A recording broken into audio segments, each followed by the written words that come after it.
Hey everyone, welcome back to the channel. If you're new here, welcome. So this time last year, I made a free fresh milled sourdough course. It's here on YouTube. I will link it somewhere up here and in the description box. And I got really good feedback on that.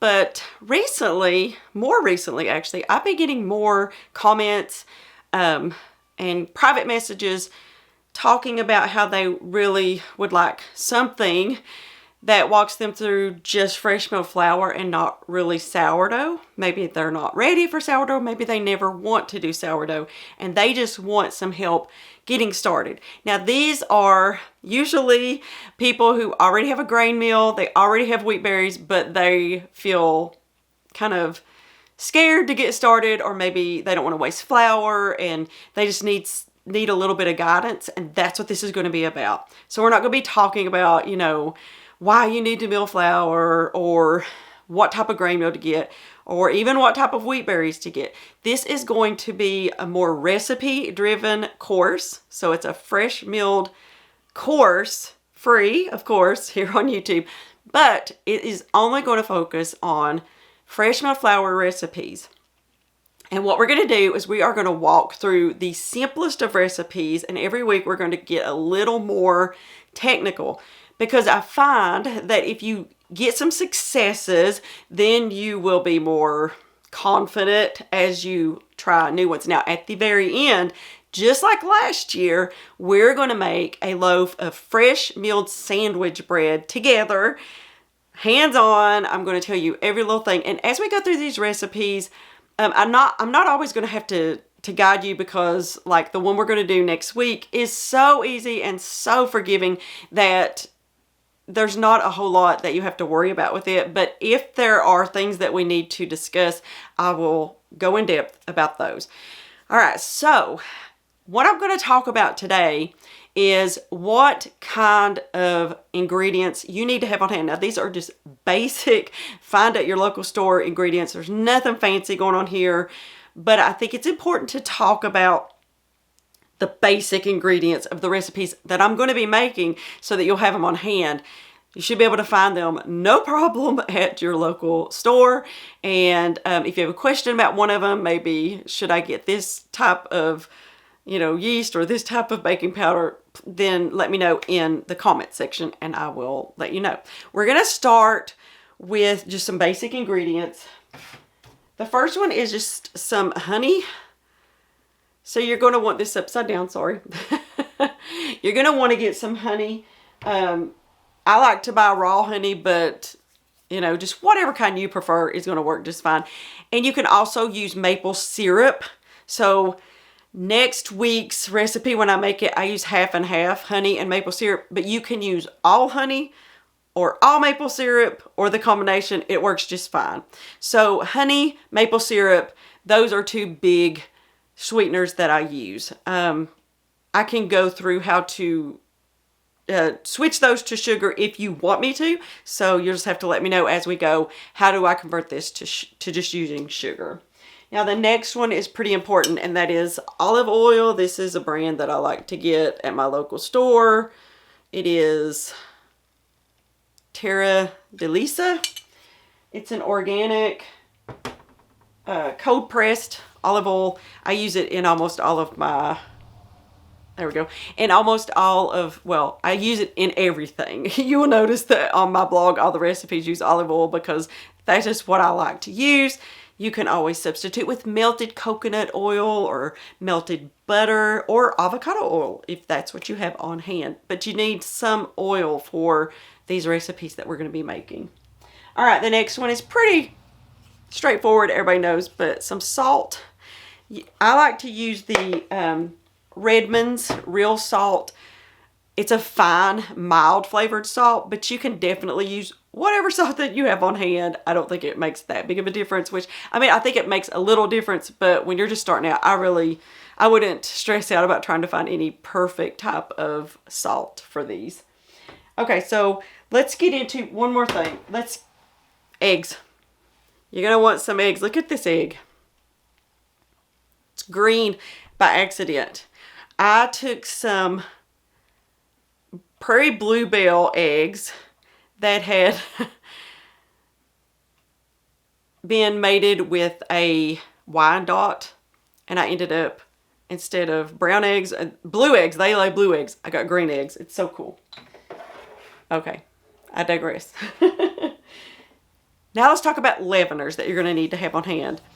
The first one is baking soda. I keep mine in a little thing. It's so cheap, and it is really important to have on hand. I usually buy a huge bag of it and just keep filling up this container. And then the other would be baking powder. I just buy actually this one was on clearance. Look at $1.50 at Walmart. And so I bought it.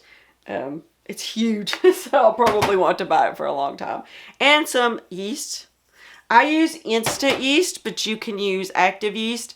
And when we get to yeasted recipes, I'll go more in depth about how to adjust for whatever yeast you have. So don't panic if you go to your store and they don't have instant yeast. All they have is active dry yeast. Get it.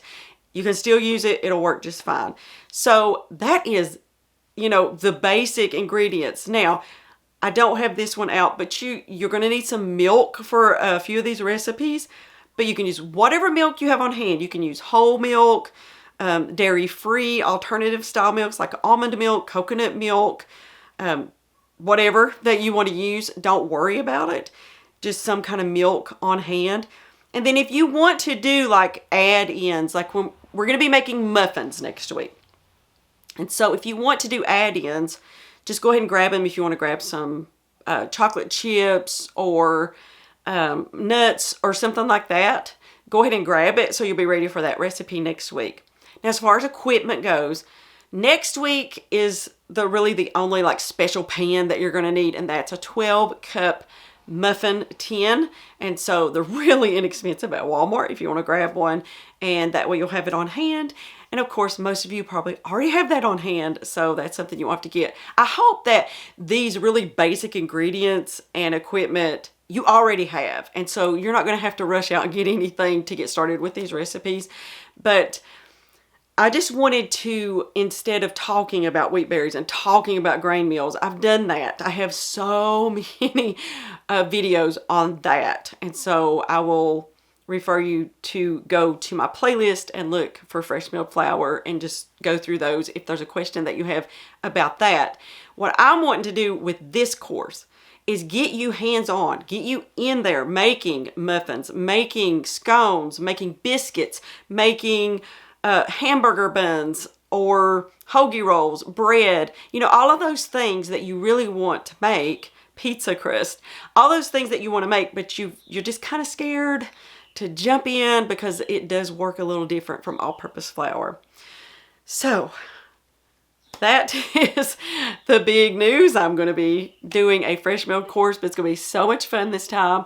I mean, not that last year wasn't fun, but it was a little more beginner. This is going to be recipe, recipe, recipe, recipe. And we are going to really slow down those recipes and make sure that I tell you every little thing that you need to know. So you've got your grain meal.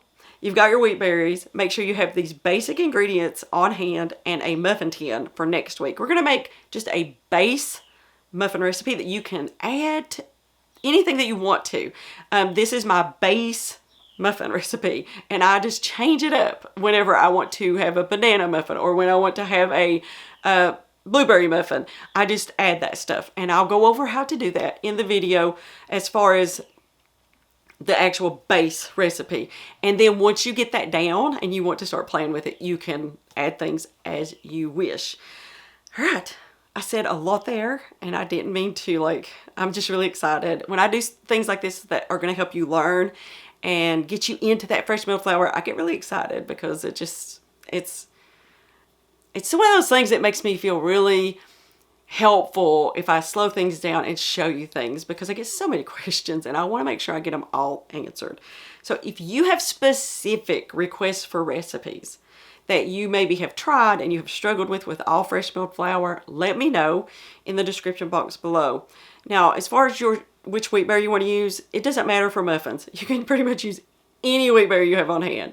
When we get into making bread, you're going to need, hard wheat, but we'll get into that as we go. But for scones, biscuits, muffins, you can use soft wheat, you can use hard wheat, you can use ancient wheat. You name it, you can use it. And I'm going to show you next week. I think I'm going to be using spelt. And so you'll get an idea of how forgiving that the recipes are. I think that's it. So let me know in the description box if you have a recipe that you cannot get it to work with fresh milled flour, but you made it with all-purpose flour. Let me know, and I will get that on the list, and we'll make it together, step by step, and show you adjustments that you might need to make in that particular recipe. All right, well, thank you so much for joining me today. Grab those ingredients, and next week, same day, same time, we're going to make muffins together, and we're going to start rolling with this, and we're just going to make a lot of easy beginner recipes for the next few weeks, and then we're going to start getting into kneading and getting into rises with yeast and all that stuff. But we're going to do the easy stuff first and make you feel comfortable with that before you jump into the bread. All right, well, let me know down below what y'all want to see, and I will see you here next week, same day, same time, and we're going to make some muffins. All right, we'll see you soon.